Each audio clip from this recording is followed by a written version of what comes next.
Hi welcome back guys. इस वाले video में हम लोग देखेंगे कंट्रोल स्ट्रक्चर पाइथन में कैसे काम करता है। सबसे पहले हम लोग सीखेंगे कि हाउ अ कोड रन, कैसे लाइन बाय लाइन एग्जीक्यूशन होके कोड रन करता है।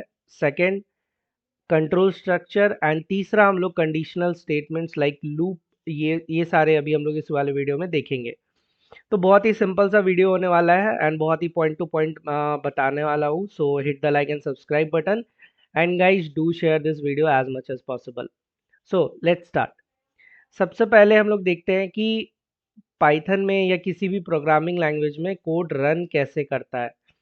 तो कोड रन हमेशा हम लोग देखे हैं कि लाइन बाय लाइन एग्जीक्यूशन होता है कोड का। जैसे अभी हम यहाँ पे 2-3 लाइन लिख देते हैं। अगर सबसे पहले एक वेरिएबल बनाते हैं जिसके अंदर हम लोग कुछ डालते हैं, लाइक कुछ भी हैरी, ठीक है। तो अब यहाँ पे हम लोग क्या करेंगे, ये रहा हमारा पहला लाइन। दूसरा डाल देते हैं age, age is equal to 20, ठीक है। तो apart from Java and C, जो भी लाइक हमारे कन्वेंशनल लैंग्वेजेस हैं, लाइक जावा हो गए, सी शार्प, सी, उसमें हम लोग को वेरिएबल के साथ डेटा टाइप मेंशन करना पड़ता है कि इस वाले वेरिएबल में हम स्ट्रिंग को इनपुट कराने वाले हैं, इस वाले वेरिएबल में हम इंटीजर वैल्यू डालने वाले हैं। बट पाइथन में ऐसा कुछ भी नहीं होता, वो वैल्यू के अकॉर्डिंग डेटा टाइप खुद ही डिसाइड कर लेता है। तो this is easy for us. So let's see. यहाँ पे 2 लाइन है, पहले में तो नाम डाल दिए हैं, दूसरे में एज डाल दिए हैं।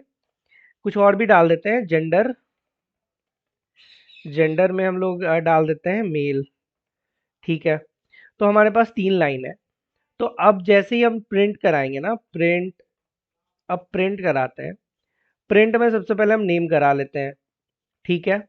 अभी दोनों चीज़ देखेंगे कि कैसे ये प्रिंट होगा, कैसे हमारा कंपाइलर जो है वो उस चीज़ को रीड करेगा, रीड करके हमारे क्वेश्चन के अकॉर्डिंग हम लोग को आंसर प्रोवाइड करेगा। Age and at last gender.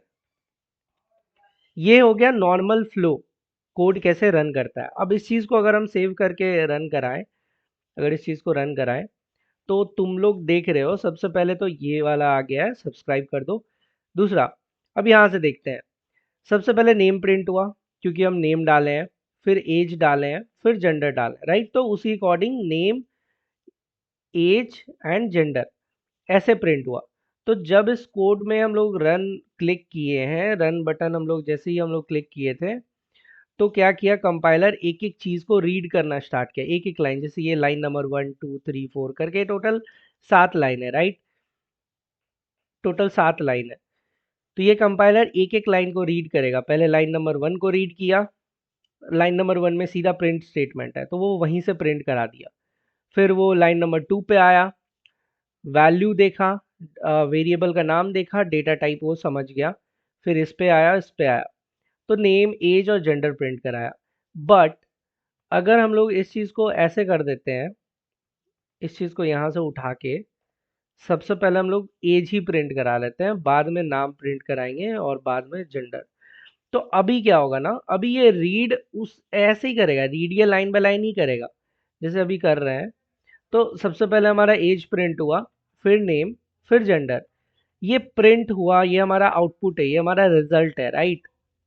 लेकिन जब ये कोड, जैसे ही मैंने सेव करा, जैसे मैंने रन टाइम पे ये जो रीड किया कंपाइलर, स्टिल ये लाइन बाय लाइन रीड किया, नेम रीड किया, एज किया और जेंडर किया। फिर देखा एक प्रिंट स्टेटमेंट इसको मिला है, इसको एक काम मिला है प्रिंट कराने का।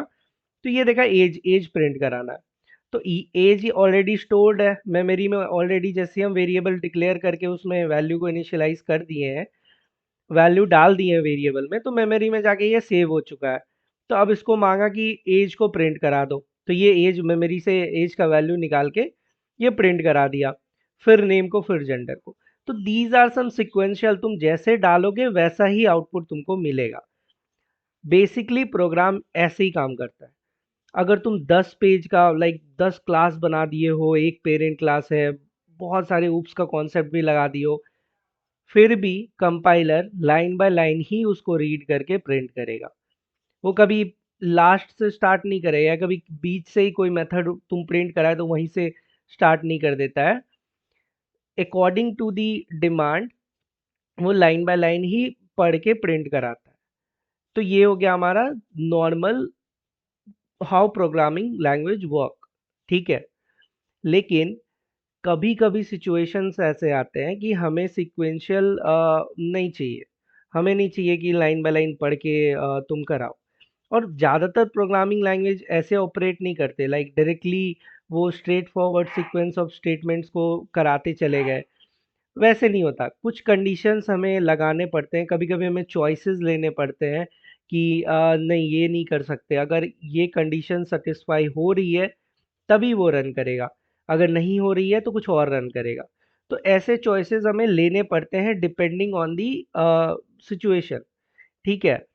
तो अब सारे ही प्रोग्रामिंग लैंग्वेज में एक एक पॉइंट है, इन इन ऑल प्रोग्रामिंग लैंग्वेजेस क्या होती है ना, एक प्री इंक्लूडेड पहले से ही सेट ऑफ कंट्रोल स्ट्रक्चर रहते हैं उनके पास, जो उनको ये कंट्रोल के फ्लो को ये करता है, इनेबल करता है।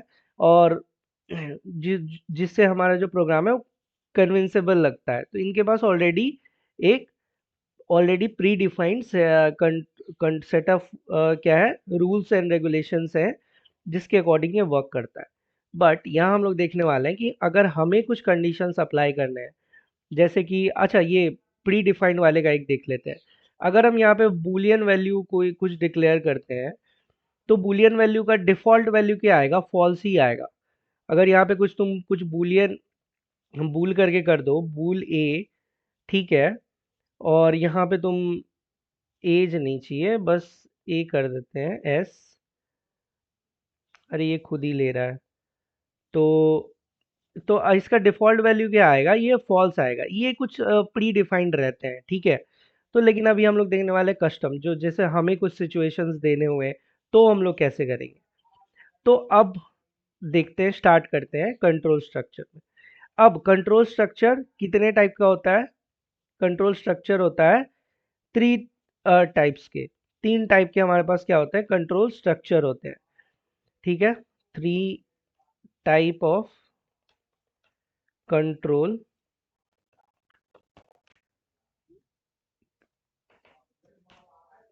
ये keyboard, three type of control structure. ठीक है। अब पहला क्या आता है, पहला आता है हमारा सिक्वेंशियल। सिक्वेंशियल जो हम लोग जनरली देखते हैं, सिक्वेंशियल होता है। दूसरा होता है हमारा सिलेक्शन। तो इस चीज को हम लोग अभी और इलेबोरेट करके देखेंगे। और तीसरा आता है आइटरेशन। ये थोड़ा लूप में चला जाता है, लूप वाला कॉन्सेप्ट आ जाता है। तो तीन तरह के होते हैं। पहला होता है सिक्वेंशियल, जो generally line by line sequence के अकॉर्डिंग ये कोड हमारा क्या करता है, रन करता है। दूसरा होता है सिलेक्शन। अब इस चीज़ को इलेबोरेट करके ढंग से हम लोग समझेंगे भी, और इसके कुछ कोड स्निपेट भी देखेंगे, खुद से हम लोग लिख के भी देखेंगे। तो सिक्वेंशियल में बेसिकली क्या करेगा कि कंट्रोल का जो फ्लो होता है ना, वो ऑल स्टेटमेंट, वो सारे इन ऑर्डर, जैसे जैसे हम लोग लिखे रहते हैं, जैसे ये रहा, नेम आ गया, एज आ गया, ये लाइन बाय लाइन क्या करेगा, रीड करेगा।